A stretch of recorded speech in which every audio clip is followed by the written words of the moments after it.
Hey YouTube, Soulkill here, and if you were born before 2006, you could have quite easily used this mnemonic in order to remember the planets in the solar system. My very educated mother just served us 9 pizzas.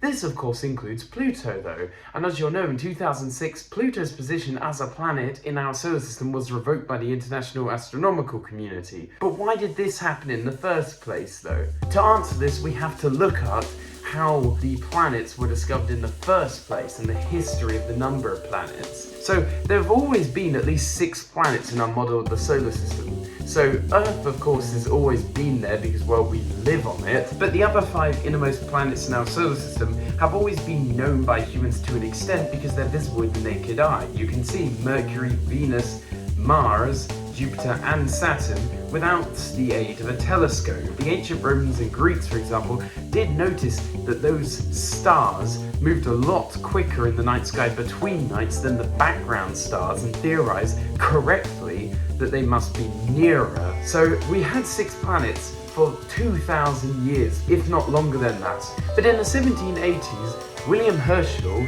an English astronomer, discovered by accident Uranus. This was the first planet in human history to have been discovered using a telescope, and the first one to have been discovered that wasn't already directly visible, except you can see Uranus on very rare occasions though, and with extremely low light pollution of course. He initially believed it was a star, and in fact he tried to call it the Georgium Sidus, the Star of George, in Latin, named after the, at the time, British King George III. Uranus was discovered in the 1780s, but later on, in the early 19th century, Neptune was then discovered. Neptune is the only planet to have not been discovered with observations, but through maths. Uranus's orbit was deviating from what it should have been, and a French scientist called Leverrier correctly predicted that an object was acting on Uranus, causing its orbit to be irregular, and it must have been a very massive object. And so he predicted exactly where that object would be,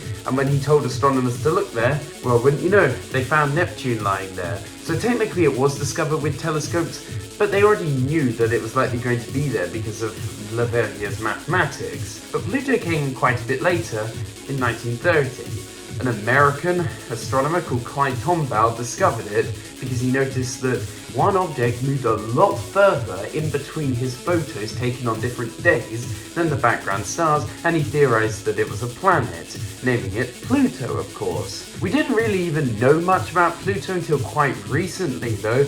I mean, the Hubble Space Telescope, formerly the most powerful telescope ever made, was only able to get these pictures of Pluto, and they were the best we got. We know a lot more about Pluto now though, but that's because in 2015 the New Horizons probe flew past it at very high speed, having been launched in 2005, and took some very famous pictures of it, and did other things as well, such as increasing its size, but I'll talk about that later. But let's go back to the number of planets. Originally, after they discovered Uranus, they discovered a bunch of what we would now call asteroids. Things like Ceres and Vesta were initially being named as planets, but then they realized it would be complicated to have 20 or so planets, so they changed them to asteroids. The first other term used to describe objects in our solar system, excluding the sun itself, and in 2005, a new object was discovered called Eris. Eris was not discovered until 2005, despite being comparable to Pluto, which is the key here, because it was a lot further away, and Pluto, it has a weird elliptical orbit. Sometimes it's closer to the sun than Neptune, sometimes it's further, but it's more in the same plane of the solar system as everything else. Its orbit does go slightly above and below the solar system's plane, but by nowhere near as much as Eris' orbit, which is down here while the solar system's plane, all the planets are laid out like this, above it. Also, fun fact, Pluto hasn't actually completed one orbital revolution since it was discovered in 1930, 95 years ago, because its orbit is so gigantic. But back to the main point of this video.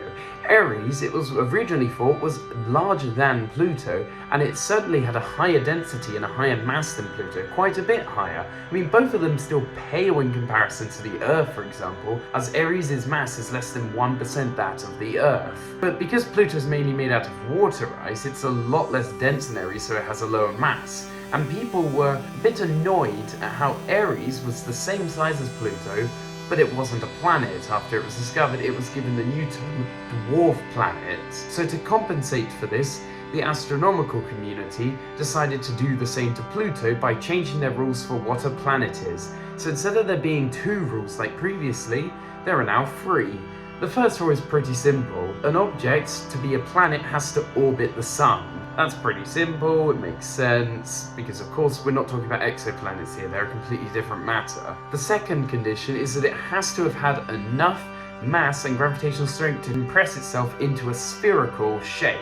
Now, an object such as Haumea, which you can see here, would technically fit this category, but that's only because if it weren't for its very quick rotation speed, it would be an actual sphere. And Pluto ticks that box, as well as the previous one, but then again so does Ceres, and that's an asteroid. But then we move on to the final category. It has to have cleared its path.